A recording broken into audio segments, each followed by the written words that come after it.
Hi everybody, it's Peter Nellman from New Edge Sharpening in Nova Scotia, and the purpose of this video is an attempt on my part to improve a video I already made on where I demonstrate how I use 4 different levels of pressure to sharpen a knife. So I got a lot of emails and comments and all friendly stuff about it and asking me some questions which led me to believe that perhaps I could have improved upon it. So believe me, I hate to make videos just for the sake of making a video. I'll never do that. But if this can help somebody out, if it clarifies something that I left out, maybe you'll get something out of it. So to be clear, when I sharpen a knife, and I've sharpened thousands of knives this way, I use 4 different levels of pressure on the first stone only, when I've raised the burr to create the burr, and then I move to 3 levels of pressure. And I only use 3 levels of pressure on every subsequent stone, whether I use 1, 2, or 4 stones, okay, to sharpen a knife. So let's get started how I sharpen a knife. Okay, I take a knife. This is a relatively new Grohmann. Grohmann's are made here in Nova Scotia. It's the similar steel to Henckels and your average Henkel stuff. It's a nice knife and easy to sharpen. So, but this is dull. So, here we go.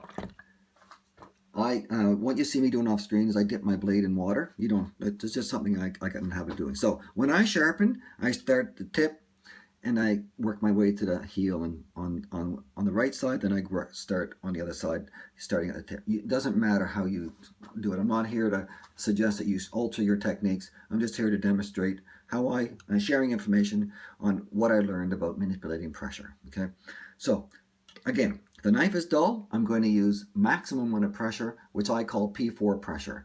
If there's 5 levels of pressure, level 5 is something you'll never need. It's just pressing down as hard as you possibly can. You're never going to do that. So I just call it P4 pressure, heavy pressure.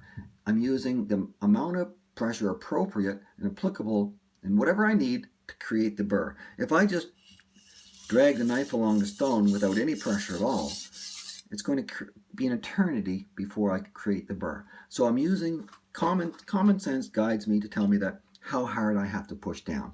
I never will push down so that it becomes uncomfortable or it causes me to lose consistency, but I am going to push down hard enough so that creates a burr, and I call that P4 pressure.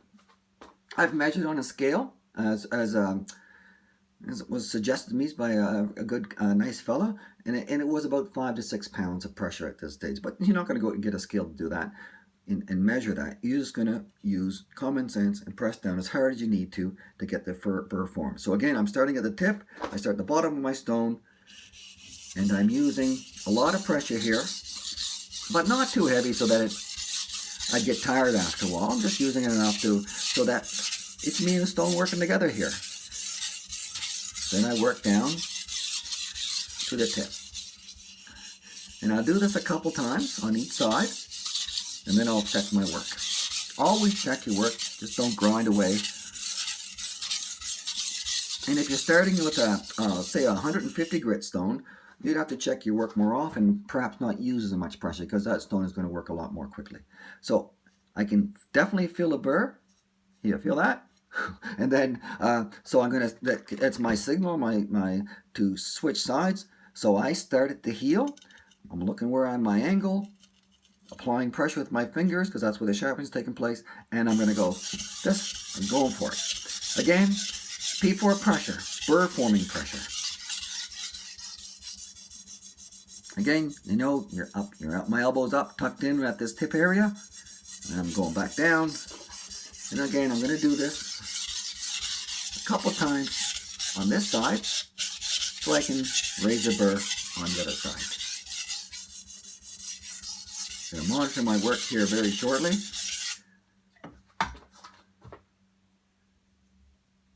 I can feel a burr here, so I can't feel it right there very well. So what do? Well, there's no need for me to use P4 pressure on this anymore, so I'm going to just ease up a bit when I get to here. Since the burr's already formed, I'm not much pressure there at all. But here, back down to P4 pressure. Okay, that's a realistic scenario. Happens a lot. Burr forms one part of the edge before it forms on the other. So I would use more pressure and light pressure here because I already got a burr here. Then I check my work. Not quite. concentrate on this area. But I'll continue to grind a little bit on one nice, even, consistent bevel, and I'll go for it. Okay, bingo. I have a burr formed on both sides of the knife. So that was P4 pressure. I'll never use that again on this knife.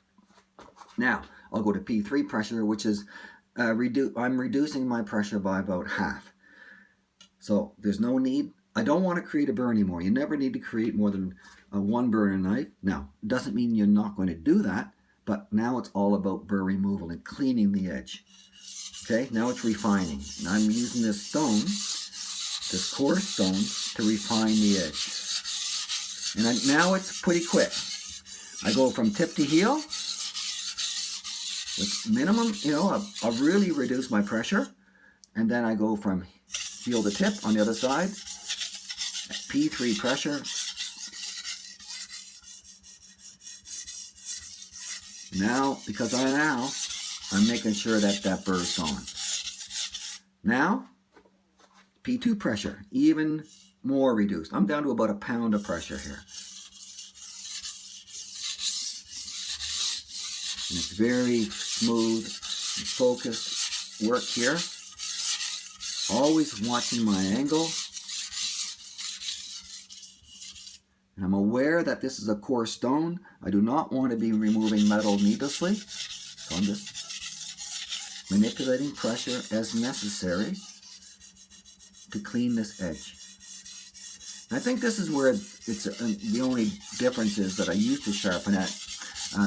In other words, before, when I used to sharpen a knife, my signal to change to a stone was to change stones from a coarse was when I formed the burr. So I'd form the burr, move stones, remove. Now I just linger. I keep going on a little bit, but reduce pressure.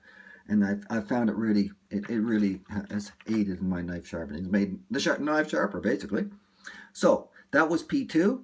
Now it's P1 pressure, which is just basically a stropping motion. Now, you do this just a few times on each side. I don't like to count, but let's just say five times per side.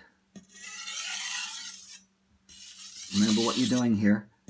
All we're doing is making sure that that burr is gone. So, this is the coarse stone work. I'm finished with this coarse stone.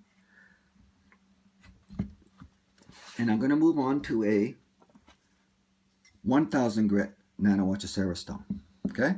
So, but before I do that, let's check.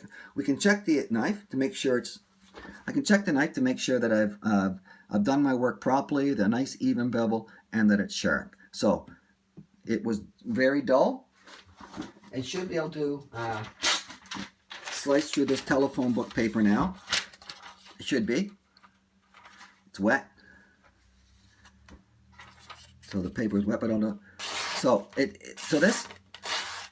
it's clearly the knife is getting sharper. We're doing something here. We're doing something that works. So now I move to a different stone, a 1000 grit stone. And if all you ever have is 1000 grit stone, cool. Remember, you're cool just for sharpening knives on your own anyway. So don't worry about the brand of stones or anything like that.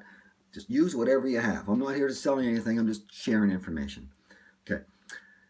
Now I've already got my burr formed. Now it's all about burr. It's all about refining this edge and making it just a little bit sharper, as sharp as I can. And this, if I could probably stop on this 1000 grit stone, but the point is that I never need to go back to that maximum amount of pressure. So I'm going to use 3 levels of pressure from this point forward. So now it's a very nice, and we all know how good it feels when you go from a coarse stone to a medium stone. It's just a much smoother, very silky glide path on this stone. And I'll just go from heel to tip and tip to heel. And then I'll switch sides, starting at the heel, which is what I do. And I'll go from heel to tip, elbow up, tucked in when I do the tip, and then elbow back down when I move down, and then I just go like this, from tip to heel. Now it's P2 pressure, even lighter, about a pound and a half. Very very smooth and light pressure here. Remember, I don't want to form a burr. I don't want to grind metal. I just want to refine and clean this edge.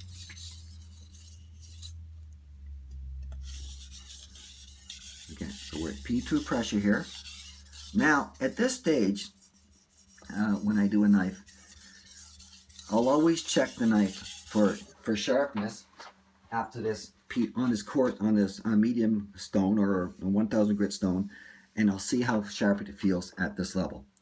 So it feels nice and sharp, so I can move on. Now, if it wasn't nice and sharp, if it wasn't sharp as up to my standards, and your standards, my standards may be different, but if it wasn't as sharp as I could possibly make it, I would do a couple more passes at that very light pressure on the 1000 grit stone.